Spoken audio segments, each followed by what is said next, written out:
Alhamdulillahi haqqa hamdi, alhamdulillahi hamdan katsiran tayyiban mubarakan fih. Nahmaduhu wa nasta'inuhu wa nastaghfiruhu wa nastahdi wa natubu ilaih wa la na'budu illa iyyahu wa natawakkalu alaih. Allahumma fasalli wa sallim wa barik ala sayyidina wa habibina wa syafi'ina wa maulana Muhammad wa ala alihi wa ala ashabihi wa dzurriyyatihi wa man sara ala nahjihi wa sanna bi sunnatihi wa ihtada bi hadihi ila yaumi liqa'i rabbih, amma ba'd. Hadratal afadil, hadratal mukarramin yang kami ta'zimi, seluruh rekan-rekan pengurus Kokombi, komunitas kita yang luar biasa yang telah mengadakan acara kita pada kesempatan hari ini. Mas Toriki selaku MC kita dan seluruh salihin salihat yang hadir di dalam kesempatan Zoom kita pada sore hari ini, rahimani wa rahimakumullah. Puji syukur kita haturkan kehadirat Allah Subhanahu wa taala atas limpahan karunia-Nya. Kita dihimpun di dalam majelis ilmu meskipun hanya secara daring, secara online, insyaallah tidak mengurangi semua keutamaan bermajelis ilmu yang bisa kita raih dari sisi Allah Subhanahu wa taala. Semoga setiap langkah yang kita tempuh pada hari ini menjadi pemudah jalan kita semua menuju ke surga, dan semoga duduk kita semua termasuk taman di antara taman-taman surga. Tempat Allah mencurah-curahkan rahmat-Nya, menaungkan sayap-sayap malaikatnya, menurunkan sakinah ke dalam hati kita, dan menyebut-nyebut nama kita semua dengan bangga pada makhluk-makhluk mulia yang ada di sisinya. Rekan-rekan yang disayang oleh Allah Subhanahu wa taala, bagaimana kita kemudian mempersepsi pasangan kita, baik kita ketika sedang berta'aruf ataupun ketika sudah menikah. Ini menjadi hal yang sangat penting karena kaitannya dengan bagaimana harmoni dalam kehidupan pernikahan itu akan kita raih. Barangkali tadi sudah disinggung di materi sebelumnya, Ustadz Arif Rahman Lubis sudah memberikan kepada kita satu panduan untuk memilih calon pasangan, di mana Nabi SAW memang menyampaikan kepada kita hadis untuk laki-lakinya, tungkahul mar'ah li arba'. Wanita dinikahi karena 4 perkara. Yang pertama, li jamaliha. Mayoritas laki-laki itu menikahi perempuan karena kecantikan. Yang kedua, wali nasabiha. Itu ada lagi yang menikahi karena garis keturunan. Yang ketiga, wali maliha. Agak minoritas sih cowok kok nikah gara-gara alasannya karena kekayaan. Atau yang keempat, wali diniha. Yang dinikahi karena agamanya. Ini paling minoritas sebenarnya. Tetapi inilah yang kemudian diberikan oleh Rasulullah SAW sebagai rekomendasi. Jadi kalau tadi adalah memaparkan fenomena, maka yang berikutnya adalah memberikan rekomendasi. Rekomendasi Rasulullah SAW adalah fatfar bidzatid din taribat yadak. Maka pilihlah olehmu, menangkan pilihan yang didasarkan karena agamanya, maka engkau akan beruntung.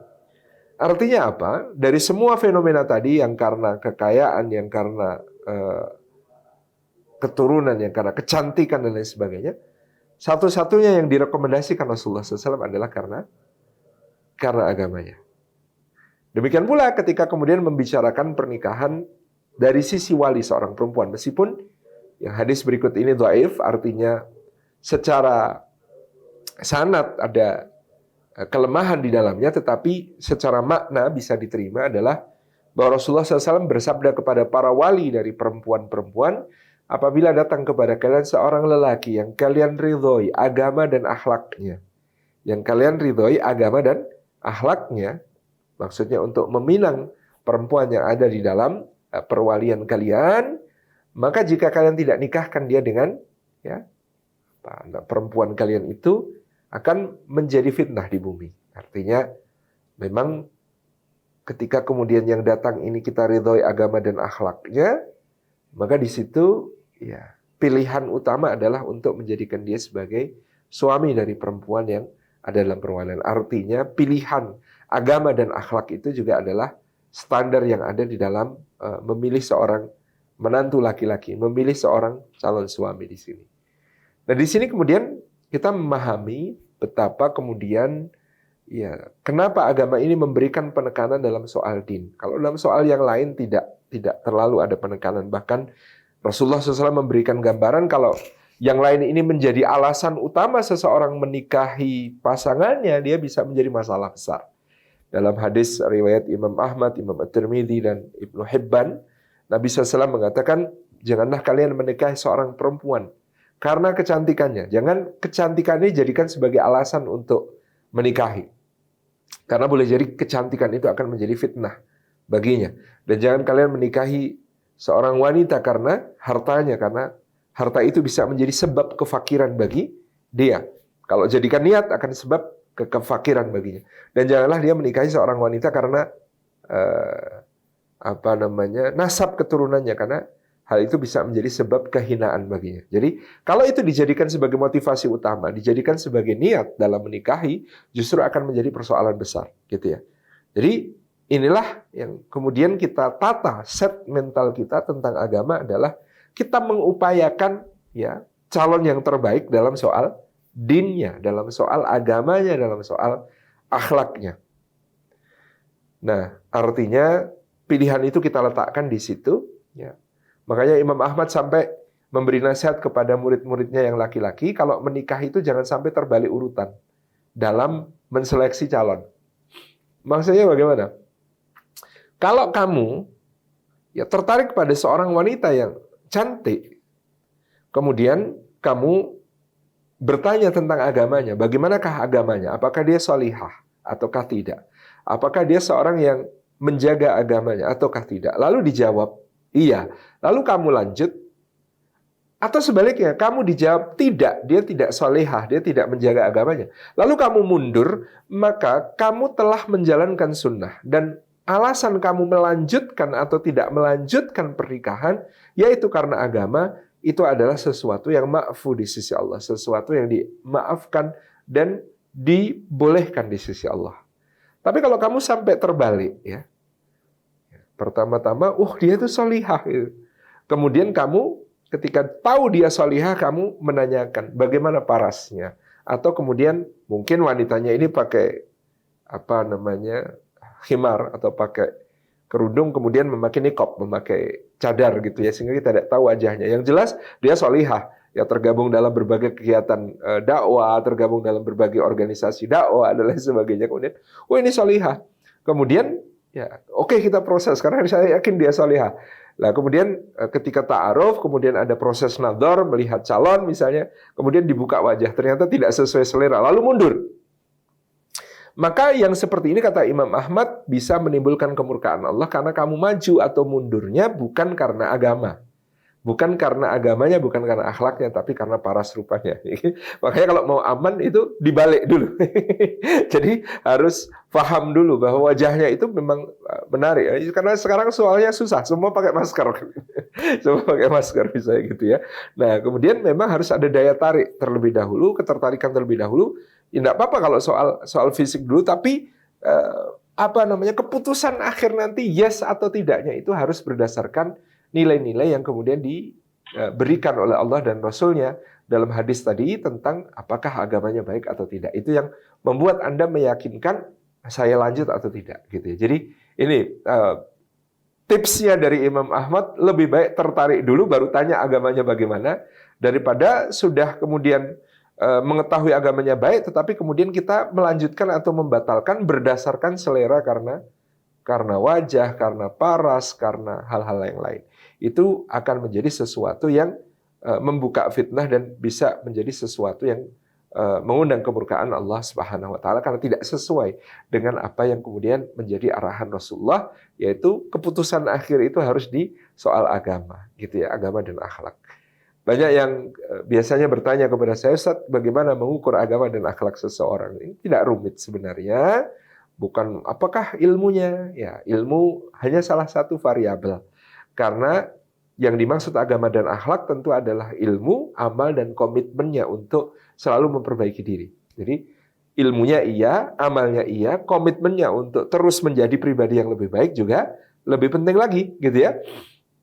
Artinya ya bukan ukuran apakah yang LC pasti lebih baik agama dan akhlaknya daripada yang ST, ya nggak selalu.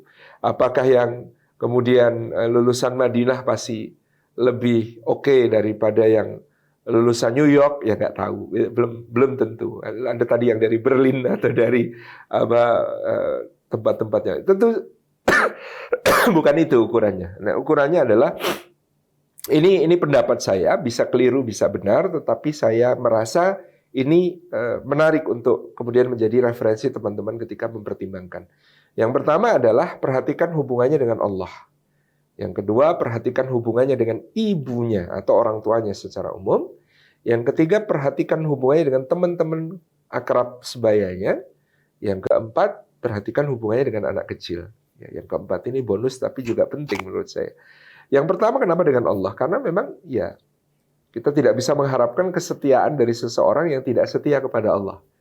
Nah, maka bagaimana dia membangun hubungannya dengan Allah, menata hubungannya dengan Allah, itu satu hal yang penting. Kalau di Indonesia saya biasanya merekomendasikan gimana cara mengetahui hubungannya dengan Allah ya. Kalau akhwat lagi ada ikhwan PDKT ngajak ta'aruf, coba datangi masjid di dekat tempat tinggal ikhwan itu, tanyakan kepada marbotnya, ini tunjukin foto profilnya, ini wajah ini kalau subuh kelihatan apa enggak gitu ya. Itu misalnya gitu ya. Kalau kemudian dijawab, wah bukan cuma kelihatan, ini imamnya di sini, wah berarti centang banget gitu ya, masuk gitu ya. Kemudian atau ternyata itu adalah ya muadzin, atau kata marbotnya itu sering rebut tugas saya, harusnya saya yang adzan malah dia yang adzan kalau subuh lah misalnya gitu, masuk gitu ya. Ya itu contoh bagaimana memperhatikan hubungan seseorang dengan Allah Subhanahu Wa Taala. Yang kedua, bagaimana hubungannya dengan orang tuanya. Khususnya kalau saya biasanya mengatakan ibunya, karena kalau tidak bisa menghormati ibu, ta'zim kepada ibu, berlaku lembut kepada ibu, sulit nanti dia diharapkan juga akan berlaku lembut kepada pasangannya, gitu ya. Nah, makanya ya, bagaimana caranya? Ya mungkin datang ke tetangganya terus tanya, "Bu, pernah dengar Mbak ini bentak-bentak ibunya nggak, Bu?" gitu. Oh, enggak pernah Mas, itu mbaknya itu kalau mau berangkat kuliah atau sekarang berangkat kerja itu selalu pas ibunya nyapu di halaman, terus dia cium tangannya, terus dielus-elus kepalanya sama ibunya, terus cium pipi kanan, pipi kiri, terus jalannya sampai ke pagar luar itu mundur-mundur sambil dada-dada, gitu ya. Nah, itu kan, wah ini masuk gitu ya. Jadi contoh bagaimana kemudian melihat hubungannya dengan ibunya. Yang ketiga hubungannya dengan teman. Kenapa hubungan dengan teman itu penting? Ya kita bisa melihat temannya pertama, karena Rasulullah mengatakan almar'u ala dini khalidihi.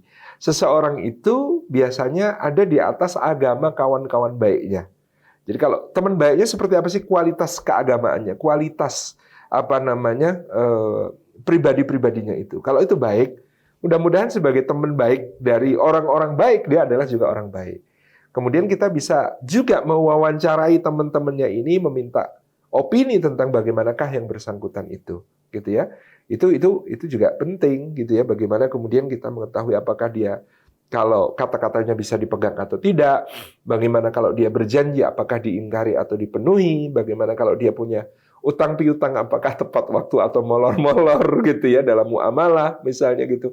Apakah dia pernah ngemplang, apakah dia pernah nikung, nah itu teman-teman akrabnya kan biasanya tahu. Ini bisa menjadi data bagi kita. Yang berikutnya, hubungan dengan anak kecil. Kenapa hubungan dengan anak kecil ini penting? Hubungan dengan anak kecil itu karena kaitannya dengan nanti bagaimana dia akan menyesuaikan diri untuk menjadi bapak dari anak-anak kita atau ibu dari anak-anak kita. Karena ya namanya orang menikah itu bukan hanya mencari istri untuk dirinya sendiri atau mencari suami untuk dirinya sendiri, tapi dia mencari ibu untuk anak-anaknya atau mencari bapak bagi anak-anaknya. Ini yang kemudian kita lihat di situ. Nah, ini kriteria-kriteria yang kemudian kita bisa masukkan untuk menjadi pertimbangan. Tetapi selepas dari itu kita harus menyadari bahwa tidak ada orang yang sempurna, gitu ya. Tidak ada manusia yang sempurna. Dan jodoh lebih-lebih itu memang bukan untuk dicari kesempurnaannya. Ya, maksud saya adalah dalam perjodohan itu kita tidak mencari sosok yang sempurna karena pertama dia tidak ada, yang kedua kalaupun ada dia tidak akan mau dengan kita karena dia sudah sempurna. Sedangkan hakikat dari sebuah pernikahan adalah bertemunya dua sosok yang sama-sama tidak sempurna untuk saling menyempurnakan satu sama lain. Jadi ini yang kemudian harus kita pahami bersama. Sesudah itu kita boleh idealis, oh saya pengen yang begini, saya pengen yang begini. Atau mungkin punya kriteria-kriteria tambahan selain yang saya sebutkan. Saya pengennya yang hafal 30 juz. Ya boleh gitu ya. Eh, tetapi kan itu tidak selalu mutlak, gitu ya. Oh, saya pengennya yang pekerjaannya begini-begini. Oh, saya pengennya yang karirnya kira-kira prospeknya seperti ini. Saya pengennya yang berasal dari keluarga yang seperti ini. Itu semuanya boleh Anda masukkan sebagai tambahan, tetapi jangan memutlakkannya karena tadi kita tahu tidak ada manusia yang sempurna dan kita tidak pernah tahu kebaikan-kebaikan apa yang tersembunyi di balik satu hal yang kemudian didatangkan oleh Allah kepada kita, dan kita tidak pernah tahu keburukan-keburukan apa yang ada di balik sesuatu yang kita pilih dengan penuh obsesi, dengan penuh ambisi, dengan penuh keinginan, dengan penuh semangat yang menggebu-gebu. Kita tidak tahu bahwa barangkali di balik itu pun ada keburukan-keburukan yang kita tidak tahu. Artinya ya kita open di sini ya, open mind, open heart ya, bahwa tidak ada yang sempurna.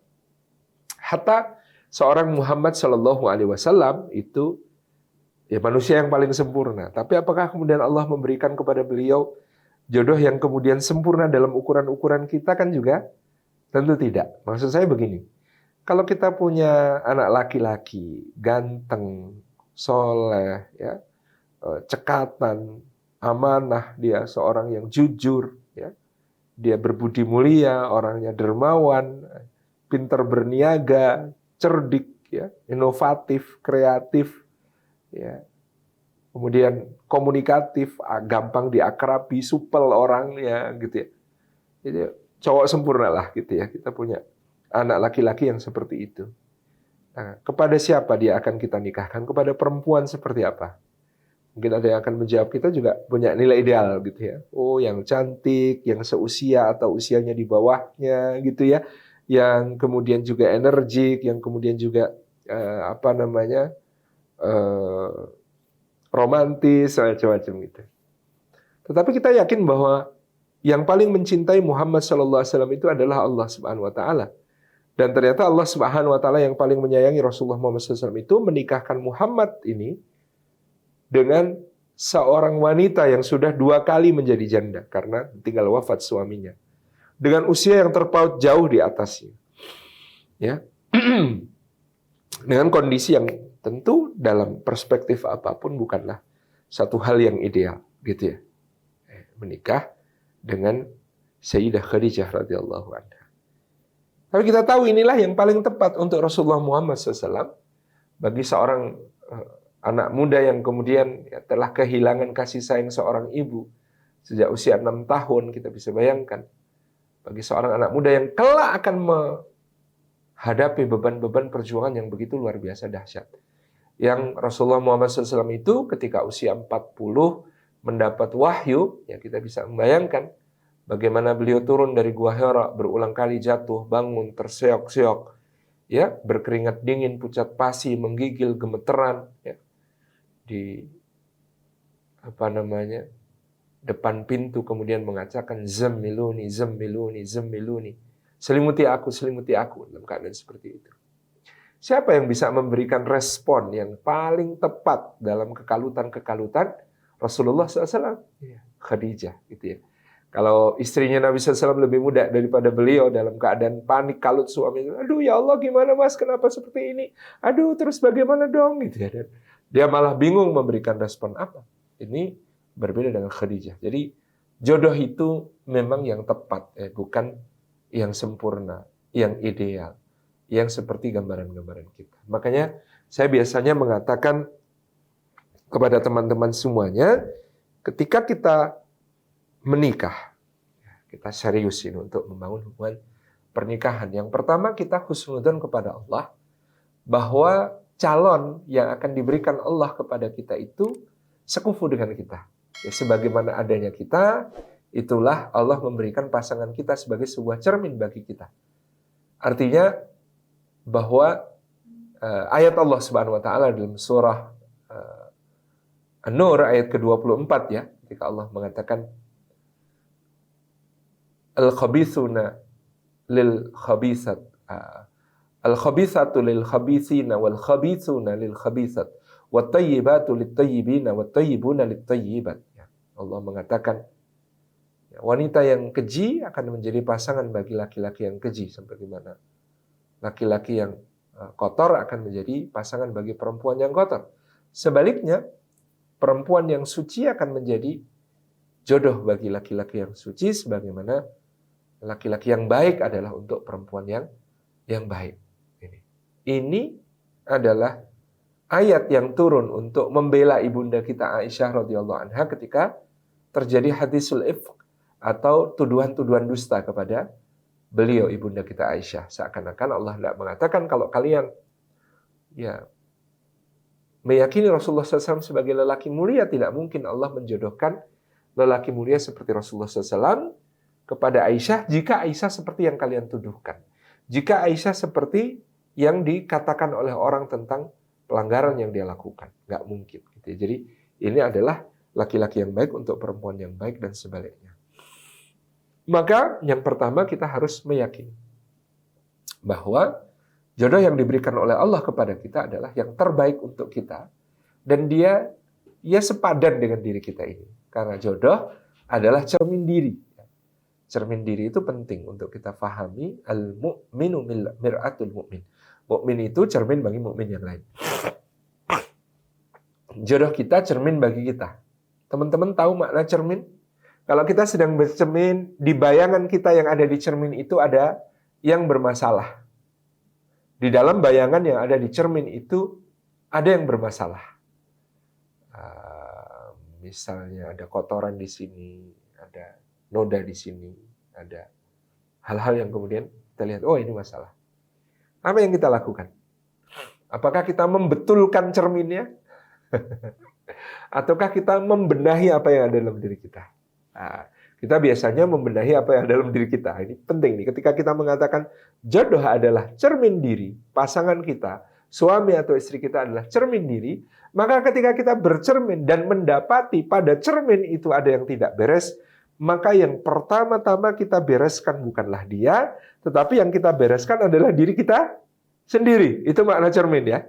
Jadi makna cermin itu bukan, wah aku adalah cermin bagimu, maka kamu adalah cermin bagiku. Maka apa yang kemudian kita lihat? Yaitu tadi, kalau kita bercermin ada yang tidak beres di dalam kaca di sana, maka yang kita lakukan adalah bukan memberesi kaca itu.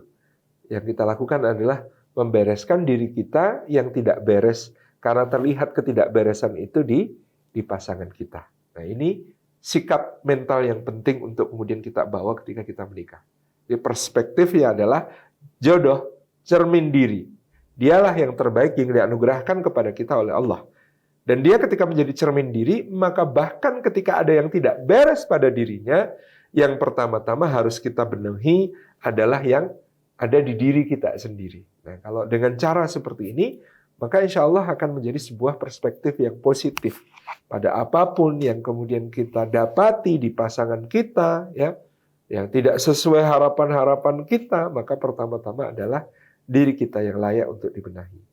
Nah, ini terkait pula dengan setting mental yang kita harapkan untuk dimiliki oleh setiap pasangan yang menikah, yaitu mengurangi ekspektasi dan memperbanyak obsesi. Dua-duanya ini sama-sama harapan, teman-teman. Ada yang disebut ekspektasi, ada yang disebut sebagai obsesi. Ya. Ini sama-sama harapan.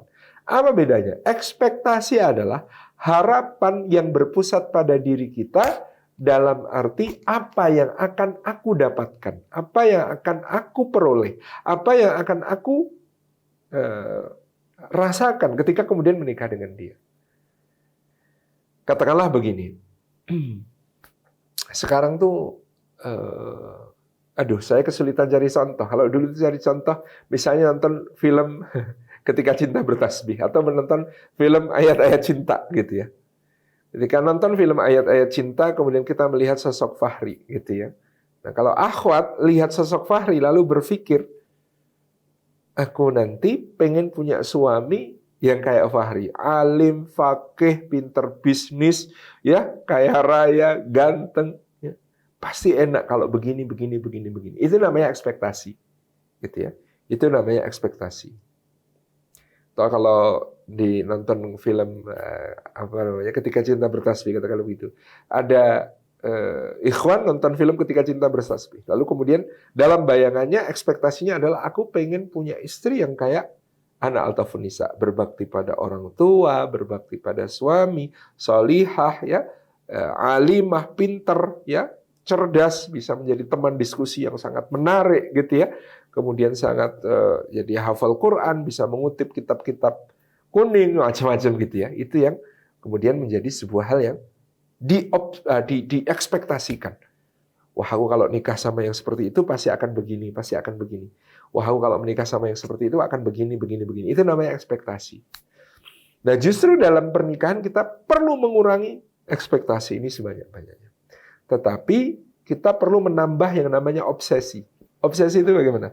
Anda nonton film Ayat-Ayat Cinta sebagai seorang ikhwan, lalu mengatakan, aku nanti harus menjadi seorang ikhwan yang lebih keren daripada Fahri. Aku harus menjadi suami yang lebih baik memperlakukan istri daripada Fahri. Aku harus menjadi seorang yang kemudian bisa, ya ini. Itu namanya obsesi. Nah, sedemikian pula, tadi nonton Ketika Cinta Bertasbihnya, akhwatnya kemudian aku kalau nanti jadi istri, harus menjadi istri yang lebih baik daripada Ana Altafunisa. Aku kalau menjadi suami, harus menjadi suami yang lebih baik daripada Abdullah Khairul Azam. Itu yang kemudian disebut sebagai obsesi. Nah, tanda kedewasaan kita adalah lebih banyak obsesi daripada ekspektasi. Itu ya bedanya antara yang dewasa dengan yang tidak. Kalau ekspektasi itu sifatnya kekanak-kanakan. Aku pengennya begini, aku pengennya begini. Dulu waktu saya muda ya meskipun sekarang masih agak muda juga gitu, tapi yang saya maksud muda itu tahun 2000, 25 tahun yang lalu. itu ada kasus menarik ya, karena saya juga mengerti, dapat kabar tentang kasus itu. Ada seorang ikhwan menikah dengan seorang akhwat, begitu menikah 3 bulan kemudian si ikhwan ini ingin menceraikan istrinya. Ketika ditanya kenapa kok ingin menceraikan istrinya, karena ternyata istri saya tidak seperti yang ada di novel-novel Islami itu. Gitu. Kalimatnya coba bayangkan. Karena ternyata istri saya yang dia bayangkan adalah seorang akhwat pakai jilbab besar, yang seorang aktivis dakwah yang begini-begini. Ya, dia berekspektasi ya punya istri seperti ini akan seperti cerita dalam novel-novel Islami zaman ini. Zaman itu misalnya yang populer zaman saya ada novel Setitik Kabut Selaksa Cinta karyanya Mbak Izzatul Janah yang menggambarkan romantisme pernikahan aktivis dakwah gitu ya. Ada novel-novelnya Mbak Asma gitu ya. Dan novel-novelnya Mbak Afifah Afra dan lain sebagainya. Kemudian pada saat itu menjadi seakan-akan standar. Kalau nikah sama akhwat aktivis akan seperti ini. Lalu dia mengatakan ternyata istri saya tidak seperti yang di novel-novel itu. Maka mau diceraikan. Oh, saya ya sampai mengatakan ya itu masnya itu nikah sama perempuan apa nikah sama novel ya, kalau pengen kayak novel nikah sama novel aja gitu kan. Nah, itu karena tidak ada kedewasaan. Jadi dia berekspektasi sesuai dengan khayalannya sendiri tentang seperti apa seorang istri. Tentu pasti kalau orang punya ekspektasi dengan khayalan-khayalannya sendiri, dia pasti akan menemukan kekecewaan, numpuk kekecewaan di situ. Salahnya bukan di istrinya, salahnya adalah di ekspektasi-ekspektasi yang telah dia bikin, asumsi-asumsinya sendiri yang dia bikin, gitu ya. Padahal istrinya juga sudah mungkin memberikan yang terbaik, gitu ya. Ya karena kalau pagi nyiapin teh, padahal di novel ternyata kopi. Gitu. Kemudian dia membandingkan harusnya itu kalau pagi kopi ini kenapa teh itu kan ini mengecewakan sekali. Ya masa semuanya harus sama gitu ya. Tinggal ngomong saja kan ganti bisa gitu ya. Jadi karena ekspektasi semacam ini maka kemudian menjadi sebuah persoalan. Nah maka tadi saran saya adalah begitu kita akan menjalani sebuah proses pernikahan. Setelah tadi kita punya idealisme tentang seperti apa kriteria calon, masuk dalam proses sampai kemudian pernikahan itu, kita harus betul-betul mengurangi ekspektasi-ekspektasi apapun, tapi menambah obsesi kita. Wah ini istri saya, ini istri solehah. Saya tidak membayangkan bahwa istri solehah ini akan begini-begini. Tapi karena dia adalah istri solehah, saya akan ya memperlakukannya begini. Saya akan muliakan dengan begini. Tiap malam akan saya pijitin. Jadi boro-boro membayangkan bahwa wah punya istri seperti ini kalau malam pasti saya dipijitin. Enggak, justru yang dia bayangkan kalau malam dia capek habis ngajar TPA, TPQ akan saya pijitin. Nah, misalnya itu namanya obsesi. Tapi kalau tadi wah ini enak punya istri kayak begini. Kalau lapar ada yang masakin, baju kotor langsung ada yang nyuciin gitu ya. Kalau ada apa begini ya macam-macam. Nah, itu akan menjadi tadi tumpukan kekecewaan. Jadi pada intinya adalah bagaimana kemudian kita mengurangi ekspektasi, menambah obsesi, dan memperbanyak rasa syukur. Begitu kita menikah, ya apa yang kemudian dalam mata kita baik ya dari seorang istri, ini adalah sangat penting bagi kita untuk kita syukuri. Karena sesuatu yang disyukuri pasti meningkat. Ya, janji Allah, la in syakartum la azidannakum. Kebaikan yang disyukuri dalam bentuk apapun pasti akan ditambah nikmatnya oleh Allah Subhanahu wa taala. Dan kalau seorang istri dari suaminya, oh, suami saya ini ya memang punya kekurangan. Oke, saya terima dulu kekurangannya bahwa nanti akan kita ubah sedikit-sedikit. Oke. Misalnya kekurangannya apa? Mendengkurnya keras. Oke, pelan-pelan gitu ya. Tapi hebatnya dia misalnya sebelum subuh sudah bangun. Wah, itu perlu sangat disyukuri karena di luar sana ada banyak laki-laki yang hidupnya nokturnal ya, malam dugem, siang tidur gitu ya. Nah, ini harus sangat disyukuri gitu ya, punya suami yang malam tidurnya nyenyak, mendengkur, bangun-bangun sebelum subuh. Wah, tapi kalau belum sholat tahajud ya, oke, pelan-pelan nanti, tapi kita syukuri dulu dia sudah bisa bangun sebelum subuh, katakanlah begitu. Jadi ada proses untuk mensyukuri hal-hal yang apa namanya? Merupakan sisi positif yang kemudian harus benar-benar memang kita syukuri, yang dengan syukur itu akan kemudian kita diberikan oleh Allah lebih dari itu. Nah, itu yang penting. Dan dalam prosesi itu tentu kita merendahkan merasa kenal kita. Jadi jangan mengira ta'aruf itu hanya proses pranikah. Kalau bagi saya ta'aruf itu proses seumur hidup. Karena kita tidak pernah bisa menyelam sampai ke dasar ujung dari pribadi pasangan kita sebelum kita melewati proses yang bertahun-tahun, yang penuh dengan suka dan duka, penuh dengan dinamika, penuh dengan pasang surut hubungan dan lain sebagainya. Itu proses, nikmati saja itu sebagai ta'aruf seumur hidup. Kita itu baru akan kenal sejati setelah kita sama-sama menapakkan kaki kita di surga ketika Allah menyebut udkhulul jannata antum wa azwajukum tuhbarun. Masuklah ke dalam surga kamu dan pasanganmu akan digembirakan oleh Allah Subhanahu wa taala. Ya. Ini setting mentalnya tadi adalah menurunkan ekspektasi, menaikkan obsesi, memperbanyak rasa syukur akan hal-hal baik yang kita temui dari pasangan kita di dalam ikatan pernikahan itu. Sehingga kita fokusnya pada kelebihan-kelebihannya. Fokusnya pada kebaikan-kebaikannya. Insya Allah dengan fokus kepada kelebihan-kebaikan, lalu kita mensyukuri, kita mengapresiasi, itulah yang akan menguat. Dan itu akan sedikit demi sedikit mengurangi, ya, akan sedikit demi sedikit mengikis ya kekurangan-kekurangannya. Yang berikutnya adalah memaksimalkan komunikasi. Nah, artinya memaksimalkan komunikasi itu untuk meminimalisasi prasangka-prasangka. Karena salah satu yang paling merusak dalam hubungan keluarga, hubungan suami istri adalah prasangka. Salah satu bentuk prasangka yang berbahaya itu yang berbunyi, harusnya tuh dia sudah tahu kalau aku lagi marah itu dengerin dulu. Malah dia ikutan jawab.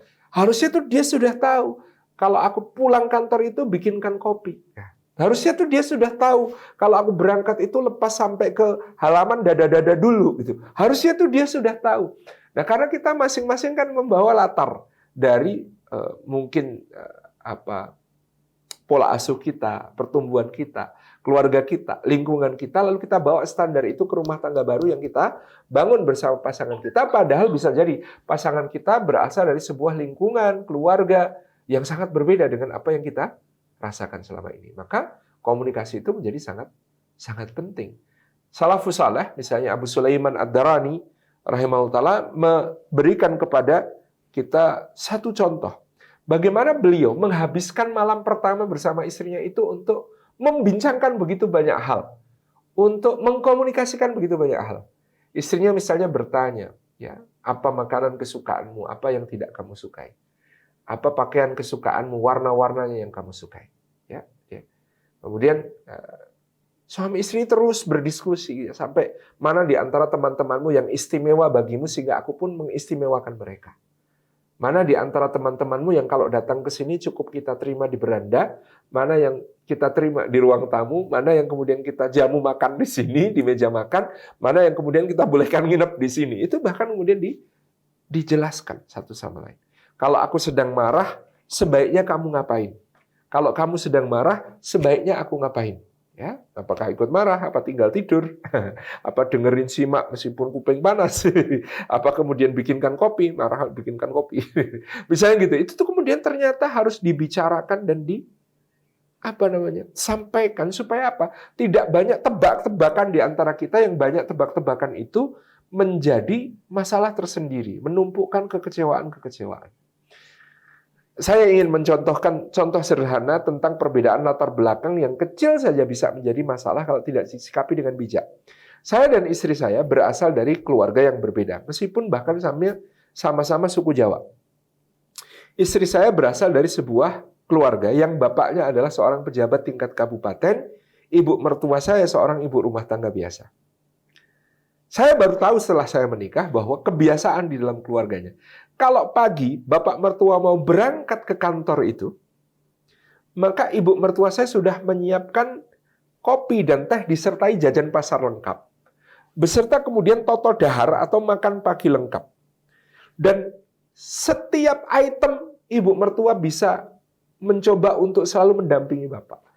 Mendampingi di meja makan, ngambilkan nasi, Pak, sekulnya segini, kirang boten, nasinya segini kurang atau enggak. Pak, ini opornya mau pakai dada atau paha, diambilkan semuanya, macam-macam. Begitu selesai makan, piringnya ibu yang beresin bawa ke belakang. Meskipun nanti yang nyuci di belakang itu pembantu, tapi yang bawa ke belakang itu ibu.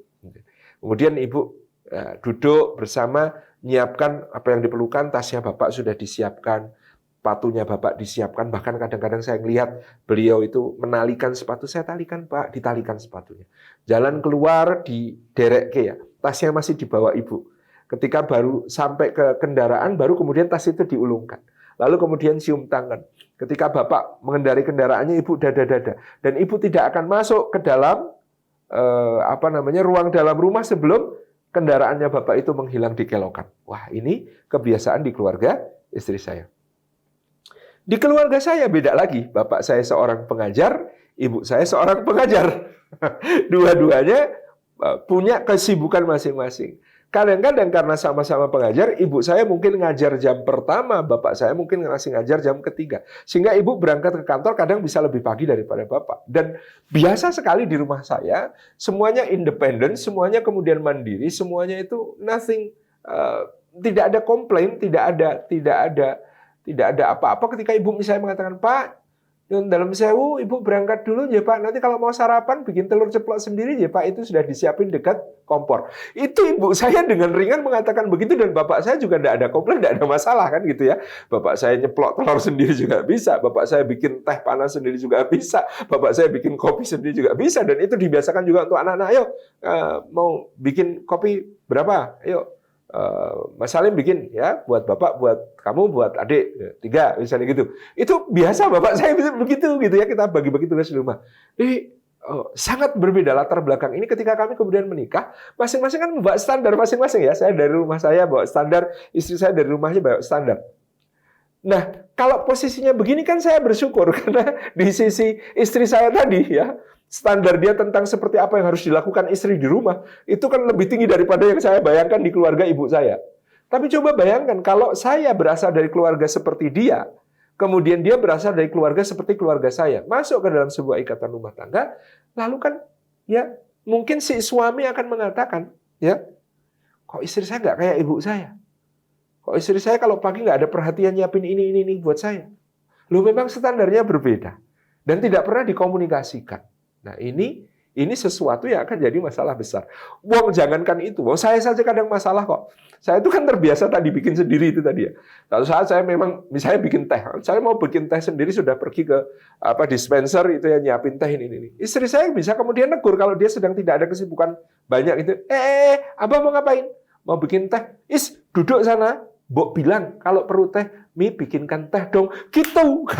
Itu saya bisa dimarahi istri saya gara-gara bikin teh sendiri, gitu ya. Itu karena standar yang berbeda tadi. Jadi bagi dia kalau dia sedang tidak punya kesibukan apa-apa, membikinkan teh untuk suami itu sesuatu yang sangat dia senang untuk lakukan. Jadi kalau saya melakukannya sendiri, dia bisa tersinggung, gitu ya. Jadi ini kan sesuatu yang perlu dikomunikasikan. Nah, maka kemudian disinilah pentingnya ya dalam berbagai perspektif kita terhadap pasangan, komunikasi itu luar biasa penting.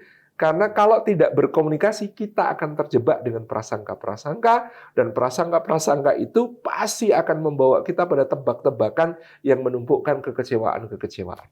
Nah, maka membiasakan untuk berkomunikasi. Saya sebagai orang yang menikah dalam keadaan pernikahan adalah pertemuan ketiga.